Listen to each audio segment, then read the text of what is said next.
आपने उमर साहब के बयान का जिक्र किया, तो हमें कोई बहुत बड़ी उम्मीद उमर साहब के बयान से नहीं है, क्योंकि अभी तक जितने भी इन्होंने बयान दिए हैं, एक भी अपने बयान पे ये खरा नहीं उतर पाए हैं। तो इससे कोई हमें बहुत बड़ा लगता नहीं है कि उमर साहब कुछ सीरियसनेस जो डेली वेजर के प्रति उनके दिमाग में चल रही है। क्योंकि पिछली असेंबली के दौरान आपने देखा होगा, एक स्टेटमेंट उनका तब भी आया था 11 मार्च को, जब एक कमेटी कॉन्स्टिट्यूट की गई थी 2025 में, जिसमें यह कहा गया था कि कमेटी को हम 6 महीने का टाइम दे रहे हैं और ये कमेटी डाटा फाइनलाइज करेगी और अगले बजट सेशन में हम जम्मू कश्मीर की जनता को भी बताएंगे और हाउस को भी बताएंगे कि हम डेली वेजर के लिए क्या करने जा रहे हैं। 1 साल के बाद सेशन लगा और आज फिर वही बयानबाजी कि हाँ हम करेंगे डेली वेजर के लिए, फेज मैनर में करेंगे, लेकिन ये कोई बताने के लिए तैयार नहीं है कि पॉलिसी क्या है।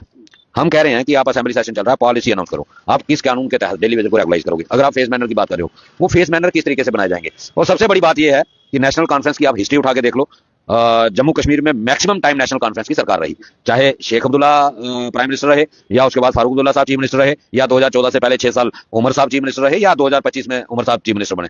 हिस्ट्री रही है, इन्होंने आज तक कभी किसी डेली वेजर को रेगुलाइजेशन नहीं दी, ना दादा ने दी, ना पिता ने दी और ना ही पोते ने दी। तो आज हम इनके बयानों पे क्या विश्वास करें। आपको लगता है कि कोई दबाव है उमर अब्दुल्ला पर, क्योंकि जैसे अभी हालात बने हैं जम्मू कश्मीर के अंदर, उमर अब्दुल्ला का कहना है कि स्टेटहुड नहीं है, सेंटर का भी प्रेशर है, उपराज्यपाल के साथ तालमेल की भी कमी है, इसके बीच में आपका मसला कहीं फंसा हुआ है? क्या आप भी मीडिया कवरेज करते हो, आपको ऐसा लगता है कि कहीं कोई इनकी कंट्रोवर्सी है? मुझे तो ऐसा कहीं महसूस नहीं हुआ।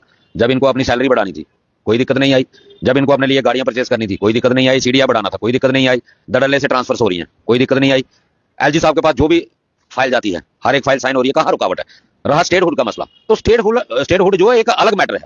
वो जहां तक हमें नॉलेज है और जहां तक हमारे एलजी साहब का स्टेटमेंट भी है और सभी नेताओं का स्टेटमेंट भी है और जो प्रोटोकॉल भी अगर हम देखें, तो एलजी साहब के साथ पास एक ही डिपार्टमेंट है, जो है पुलिस डिपार्टमेंट। और मुझे नहीं लग रहा कि पुलिस डिपार्टमेंट का कोई रोल होगा डेली वेजर को रेगुलाइज करने के लिए। असेंबली आप चला रहे हो, हर एक फैसला आप ले रहे हो, प्रोजेक्ट से आप उद्घाटन कर रहे हो, वहां आपको दिक्कत नहीं है। तो फिर इसमें स्टेटहुड का डेली वेजर के साथ क्या लेना देना है? डिपार्टमेंट सारे आपके पास हैं, तो आपको इसमें स्टेटहुड क्या करना है? ये सिर्फ बहानेबाजी है। और एलजी साहब के साथ कंट्रोवर्सी कहीं नजर नहीं आई। अगर कहीं कंट्रोवर्सी है तो वो डरते क्यों है? खोल के बताएं जनता को कि हमारी ये वाली फाइल है, हम ये करना चाहते हैं, एलजी साहब रुकावट डाल रहे हैं। वो भी नहीं करेंगे, क्योंकि ऐसा कुछ है ही नहीं। जहां इनके अपने पर्सनल बेनिफिट के लिए कोई काम करना है या कहीं किसी ठेकेदार को या किसी कंपनी को अगर कोई टेंडर देना है, वहां तो कोई कंट्रोवर्सी नजर नहीं आती, ना कोई दिक्कत आती है, ना सेंटर का कोई प्रेशर आता है। मुझे बताओ, अगर उमर अब्दुल्ला साहब को सेंट्रल गवर्नमेंट रोक रही है डेली वेजर का मुद्दा हल करने से, तो उनको खुल के बयान देना चाहिए, सामने आके बयान देना चाहिए। एक तरफ आपकी अपोजिशन पार्टी आपको असेंबली के अंदर खड़े होकर कह रही है, एलओपी खुद असेंबली के अंदर खड़े होकर कह रहे हैं कि इस मुद्दे पे हम साथ देने के लिए तैयार है, हमें दिल्ली भी जाना पड़ेगा, हम चलेंगे, सरकार कदम बढ़ाए। उनके 10 एमएलए तो ये चीज बोल चुके हैं। पिछले दिनों श्यामलाल शर्मा जी जब इनकी ग्रांट के ऊपर डिस्कस कर रहे थे, तो वो खुद कह रहे थे कि डेली वेजर के मुद्दे को राजनीति से अलग करके हम सबको ऑल पार्टी डेलीगेशन लेकर दिल्ली चले जाने के लिए हम तैयार है। तो फिर दिक्कत कहां है? दिक्कत नीयत में है। उमर अब्दुल्ला साहब की नीयत में दिक्कत है। अगर नीयत साफ होगी तो कौन सी पार्टी है? उमर अब्दुल्ला साहब कहते हैं कि नीयत में कोई दिक्कत नहीं है, लेकिन इस तरह से अगर दबाव बनाया गया या पॉलिटिक्स की गई उनके साथ भी, या जैसे उन्होंने इनडायरेक्ट वे में कहा कि डेली वेजर्स अगर किसी तरह का पॉलिटिक्स कर रहे किसी के इन्फ्लुएंस में आके, तो वो उनके लिए ठीक नहीं है, क्योंकि कश्मीर के अंदर भी डेली वेजर्स ने प्रोटेस्ट किया। तो इससे ज्यादा और क्या बिगाड़ लोगे यार हमारा?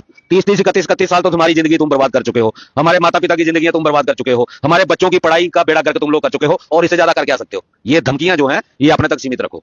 रही इन्फ्लुएंस की बात, तो डेली वेजर अपने हक के लिए लड़ रहा है, किसी इन्फ्लुएंस के लिए, किसी पार्टी के लिए नहीं लड़ रहा। आप हमारा हक दे दो, जो 2014 में आपने धोखा किया था। आज अपना वादा पूरा करो 2014 वाला। आपने 2008 में अनाउंस किया था जब आप चुनाव लड़ने आए थे कि हर जम्मू कश्मीर के हर एक परिवार को, 8वीं पास वाले को, घर के एक सदस्य को नौकरी दी जाएगी। कितने लोगों को नौकरी दी है भाई साहब आपने? तो ये चीजें ये दर्शाता है एरोगेंस। मैंने नीयत पे सवाल उठाया, यही बयान उनका ये साबित करता है कि उनकी नीयत में खोट है। अदरवाइज ये डेली वेजर कोई खाली उमर सरकार के टाइम पे प्रोटेस्ट नहीं कर रहा। हाँ, कश्मीर वालों ने पहला प्रोटेस्ट किया है, वहां की क्या सिनेरियो है हम नहीं जानते, लेकिन ये जम्मू में जो प्रोटेस्ट हो रहा है ये 22 जून 2022 से लगातार चल रहा है। और तब इनडायरेक्टली बीजेपी की सरकार थी जम्मू कश्मीर के अंदर, एलजी प्रशासन था। और इस पीएच एम्प्लॉय यूनाइटेड फ्रंट ने इवन के गृह मंत्री अमित शाह की रैली रजौरी के अंदर जाके मुर्दाबाद के नारे लगाए थे। अगर किसी पार्टी के कहने पे हम लोग चलते तो वहां जाके नारे नहीं लगाते। एक आखिरी सवाल है कि अब आगे की आपकी रणनीति क्या रहेगी और बीजेपी का रोल आप इसमें कैसे देखते हैं? क्या स्ट्रांग अपोजिशन के रूप में बीजेपी इस समय आपके मुद्दे को उठा रही है? क्योंकि बहुत से नेता आपके पास भी आए बीजेपी के। नहीं, बिल्कुल नहीं आया। आपने कहां देखे? कोई नेता बीजेपी का हमारे पास नहीं आया। अगर बीजेपी, और आपने कहा स्ट्रांग तरीके से, बिल्कुल नहीं उठा रही। बीजेपी सिर्फ फॉर्मेलिटी कर रही है।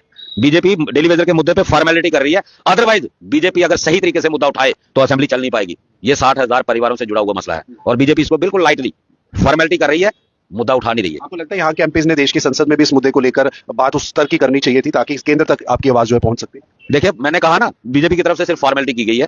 5 बार जुगल किशोर शर्मा जी की तरफ से पार्लियामेंट में मुद्दा उठाया गया, तब यहां पे एलजी प्रशासन था। वो पार्लियामेंट में मुद्दा उठाने के बाद अगर वो डायरेक्ट जाके प्राइम मिनिस्टर साहब से या होम मिनिस्टर साहब से डिटेल डिस्कशन इस मुद्दे पे करते तो ये कौन सा बड़ा मुद्दा था जो हल नहीं हो सकता। अगर अमित शाह जी दिल्ली म्युनिसिपल कॉर्पोरेशन के अंदर 40,000 लोगों को रेगुलाइज कर सकते हैं, तो क्या जम्मू कश्मीर का 60,000 लोग रेगुलाइज नहीं हो सकते थे। वहां पे चुनाव लड़ना था, उनको पता था कि आगे आने वाले समय में चुनाव है, वहां पे 40,000 लोगों को रेगुलाइजेशन दे दी गई। लेकिन यहां जम्मू कश्मीर के अंदर डेली वेजर की बात नहीं की गई। और जब 2024 में जुलाई 2024 में जब हमारा एक डेलीगेशन वहां अमित शाह जी से मिला, तो पहली बार उनके नोटिस में यह चीज आई कि जम्मू